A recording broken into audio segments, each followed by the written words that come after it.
Mais ce qui est important, c'est la réalisation du catalogue. Comment structurer un catalogue avec des collections, des sous-collections, ou aussi des hors-séries ou des choses qui ne rentrent pas forcément dans une architecture de catalogue.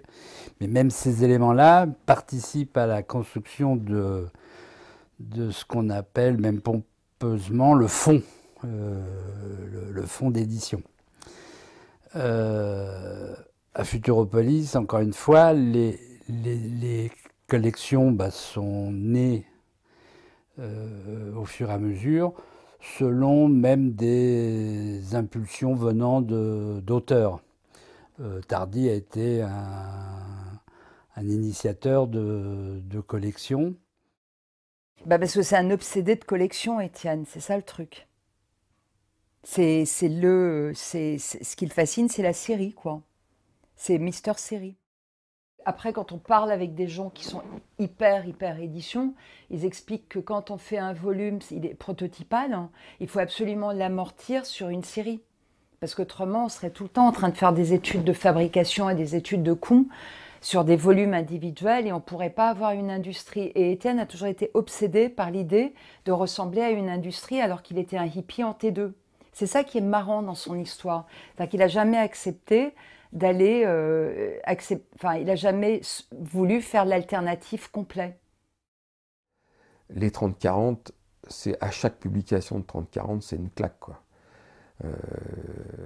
Baudet, Tardy, Jean Giraud, Calvo, forcément on reste là et on se dit mais incroyable quoi, c'est vraiment incroyable la maîtrise du dessin, la maîtrise de la technique, comment ces gens-là nous entraînent dans un univers. La collection 30-40 c'est le plus bel hommage qu'on a jamais fait à la bande dessinée à mon avis. De pouvoir mettre des petits lapins à la Calvo, un Tardy avec des fellations, un Baudet, ou Jones, ou Wrightson, ou plus tard des Jacoviti, ou des Mass, ou des choses comme ça. Les Cabanes et compagnie, Miles Simon, enfin chaque 30-40 est une fin en soi. Alors la collection copyright, oui, c'était moi qui m'en occupais. C'est vrai que et c'est marqué dessus, c'est la directrice de collection, Florence Estac, c'est vrai. Et donc c'est moi qui suivais un peu l'avancée des bouquins, c'est-à-dire que ce qui était compliqué, c'est de trouver les documents, parce qu'on achetait les droits pour faire un album, mais il fallait qu'on se débrouille pour trouver le document, donc c'était compliqué, il fallait en trouver en Italie, il fallait en trouver en Espagne, il fallait trouver des collectionneurs qui avaient des trucs. On repartait aussi des journaux qui étaient découpés, on avait un copain, Maresca, Peter Maresca, qui vendait des années entières de strips découpés dans les journaux, donc on partait de là aussi. Donc il fallait clicher ça, il fallait les retoucher, il fallait les nettoyer, enfin c'était un boulot de dingue, quoi. Et on pouvait pas faire un tome si on n'avait pas l'année entière, quoi. Alors parfois il manquait un strip ou deux strips et tout, et donc ça prenait des jours et des jours pour trouver ces strips-là, quoi. Et donc c'est toute ma culture de bande dessinée, je l'ai faite là, en m'occupant justement de la collection copyright, parce que c'est les grands chefs-d'œuvre de la bande dessinée, j'ai tout rassemblé, quoi. De Mandrake à Superman, à Popeye, à Crazy Cat, à, je sais pas, à Pollyanna Pauls, à aussi des Français comme Alain Saint-Augan, Ziguépus, plein de choses, quoi, voilà. Et donc c'était passionnant, c'était vraiment passionnant, quoi. Et on s'est occupé jusqu'au bout, on a fait 158 tomes, je crois, je sais plus, voilà.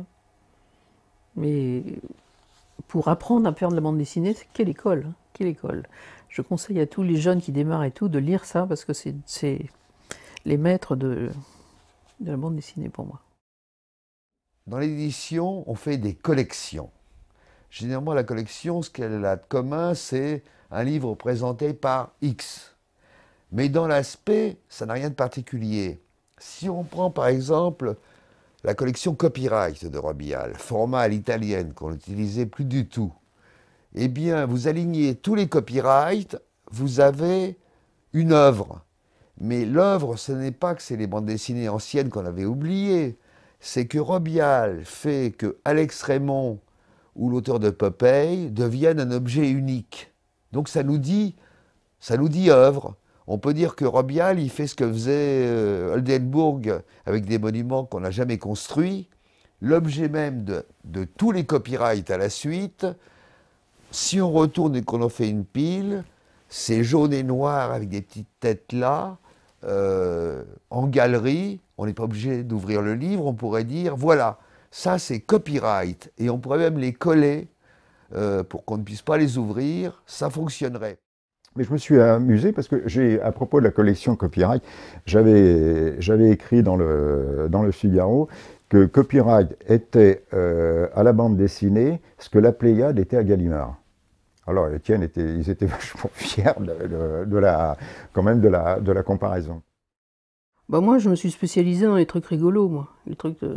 Donc il y a eu une collection Gros-Nez d'ailleurs, j'ai édité des albums, mais d'autres aussi. Donc oui, moi j'étais très branchée sur les trucs rigolos, donc Pépito, Pollyanna Pauls pour la collection copyright, surtout puis le maître Ségard, quoi, l'inventeur de Popeye, quoi. J'ai fait l'intégrale de Ségard, c'était obligatoire. Et avec mon copain Schlingo à l'époque, c'était notre Bible, quoi. Et donc Schlingo faisait des lectures de Popeye à Futuropolis, c'était merveilleux, quoi.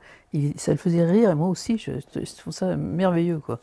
Merveilleux. Donc c'est vrai qu'à Futuropolis, je m'occupais des trucs plutôt rigolos.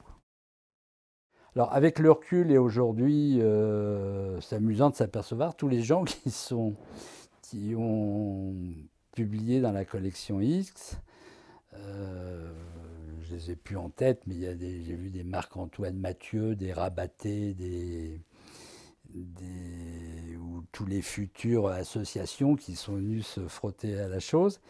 Et surtout, dans un catalogue, je reviens à l'idée de catalogue, d'avoir une structure d'accueil pour tous ces dessins qui fleurissent et qui sont impubliables dans des standards. Alors nous, Futuropolis, on est très loin des standards, mais enfin, même dans nos standards, c'est une porte qui est ouverte et qui est très vivante parce que dans le bureau de Thévenet, ça n'arrête pas d'aller et venir et chacun, et les gamins, enfin oui, c'est que des jeunes, se passent le mot et ils arrivent les uns après les autres avec leurs 22 pages. Ce qui était la particularité de la collection X, c'est que ça affichait un peu ce qu'allait être le futur. Bien sûr qu'Enki Bilal, bien sûr que Jacques Tardy était le présent et le futur de la bande dessinée, mais là c'était parié sur l'avenir, puisqu'il y a bon nombre d'auteurs qui ont été publiés dans la collection X, qu'on a vu émerger seulement, et on sait que c'est un process très long, des années plus tard.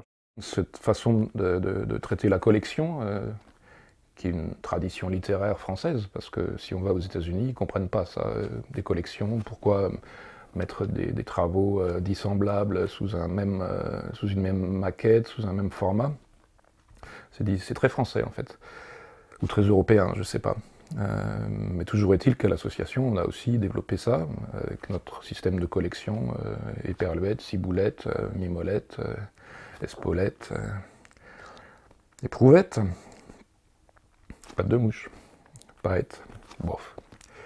Mais je pense que l'association, à l'arrivée, avec tous ces livres, puisque je pense qu'on dépasse les 500 titres maintenant, c'est aussi une famille de collections, un peu comme Futuro, mais c'est évident que ça prend sa racine dans ce qu'ont fait Étienne et Florence à Futuropolis. On est confronté à un marché où c'est de l'album cartonné, relié, 48 pages ou 62, 64, tout en jolies couleurs. Okay, nous, on arrive, on a des formats différents, on n'a que du noir et blanc, et on a des dessins qui, bien souvent, n'ont absolument rien à voir avec les petits Mickey franco-belges. Et rien à voir non plus, sauf quand on fait Moscoso, et encore, avec les comics américains de l'époque. Si tu veux. Et il faut donc bien se dire que si tu veux vendre des livres, il faut que tu te sentes empreint d'une mission, il faut que tu te dises, là, je vais aller convertir. Si tu n'es pas en version, là, je vais convertir, mais tu vends rien. Je veux dire, tes bouquins, ils ne passent pas du tout, quoi. Et ce que je veux dire, quand je regarde aujourd'hui, par exemple, j'ai beaucoup collaboré avec Six Pieds Sous Terre à un moment, tu te dis, en fait, Futuro, je veux dire, c'est l'histoire de tous ces labels indés aujourd'hui, quoi. Pour ce qui est de mon travail réel dans la distribution, moi je fais un travail relativement technique. C'est-à-dire qu'effectivement, le contact que moi j'ai avec les libraires, c'est le contact in fine, c'est-à-dire c'est la livraison, c'est éventuellement les accueillir quand ils passent sur place, c'est accueillir leurs coursiers, des choses comme ça.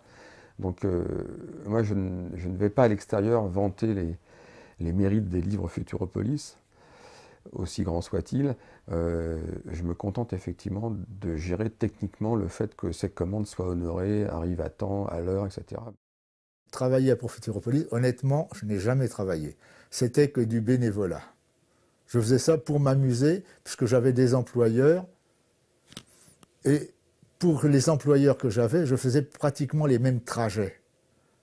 Mais chez les employeurs, il n'y avait pas de sympathie autre que la relation employé-travail.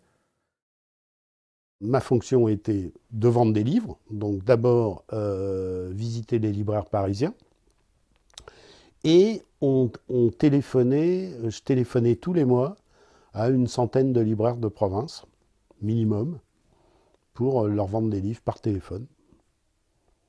Et là, c'est là où c'était, quelque part, c'était passionnant, parce que à ce moment-là, il fallait établir un vrai rapport de confiance. C'est-à-dire, quand tu es au téléphone, tu vends un livre à un libraire, si tu lui dis, voilà, tu commences à lui raconter l'histoire, ou tu parles de l'auteur, non. Je veux dire, d'abord, tu dois en faire 100 dans le mois, donc tu ne vas pas passer 2 heures au téléphone par libraire, sinon on ne va pas s'en sortir. Donc c'est beaucoup plus dans un rapport de confiance. C'est dire, ce livre, il est bon et tu vas bien le vendre, ou alors ce livre est invendable, mais je vais t'expliquer pourquoi tu vas le vendre. Ce qui, dans le cas de Futuropolis, est un discours essentiel tout de même. Quand on fait des KMX, tu es bien obligé, pour vendre KMX, tu es bien obligé de te tordre la tête pour trouver des raisons pour lesquelles le libraire va t'en acheter 1, 2 ou 3 grand maximum.